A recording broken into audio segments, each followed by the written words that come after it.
जब मंत्रिपरिषद का गठन होता है उसमें जब हम प्रेस कॉन्फ्रेंस करके कहते हैं कि इतना ओबीसी, इतना एससी एसटी, तब जातीय तनाव पैदा नहीं होता है।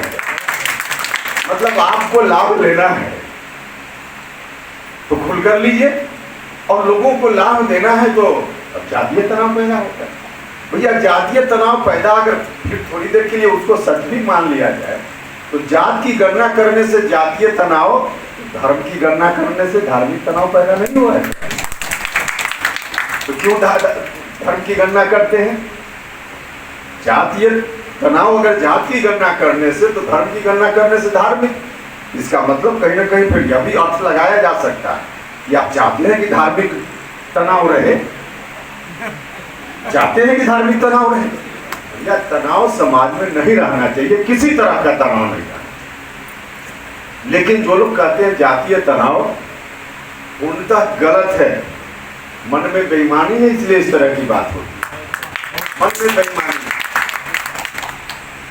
और जातीय विषमता, सामाजिक विषमता तब तक रहेगी जब तक जात के आधार पे लोगों के अंदर समाज में भेदभाव होगा।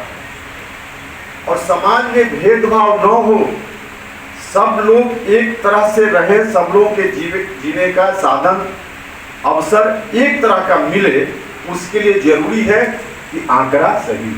नहीं, देखिए कॉलेजियम सिस्टम तो देश के लिए बहुत ही अहितकर है, उस पर तो बात हो ही रही है। लेकिन अभी सबसे ज़्यादा प्रासंगिक विषय है, क्योंकि अभी तुरंत गवर्नमेंट ऑफ इंडिया को डिसीजन लेना पड़ेगा जात की गणना कराने के बारे में, क्योंकि हर 10 साल पर जनगणना होती है।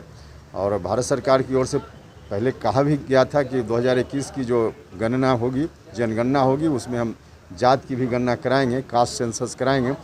और अभी पता नहीं किस कारण से वहाँ से मना किया जा रहा है। तो आवश्यकता इस बात की है कि सरकार डिसीजन ले कि जात की गणना भी हो, क्योंकि 1931 का आंकड़ा है, उस आंकड़ा के आधार पर सरकार योजना बनाती है। उन योजनाओं का कार्यान्वयन कैसे ठीक ठाक हो पाएगा? 1931 का आंकड़ा, उसके अब आज ज़रूरत है कि फिर से आंकड़ा इकट्ठा किया जाए।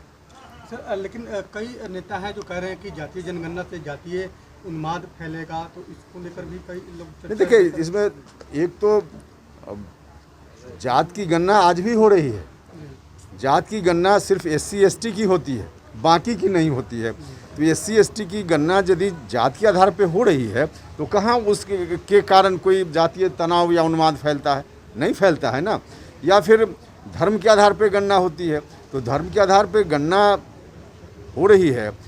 अगर जो तर्क दिया जा रहा है कि जात के आधार पर करने से जातीय उन्माद, तो धर्म के आधार पर करने से धार्मिक उन्माद भी फैल सकता है। लेकिन कहीं कोई उन्माद फैलने जैसा नहीं है। कुल मिला जुलाकर जातीय आंकड़ा ठीक से आवेगा और इसका उपयोग करके सरकार योजना बनाएगी, धीरे धीरे समाज में जो विषमता है समाप्त होगी, तब जाकर जातीयता भी समाप्त होगी और हर तरह से समाज अच्छा बनेगा।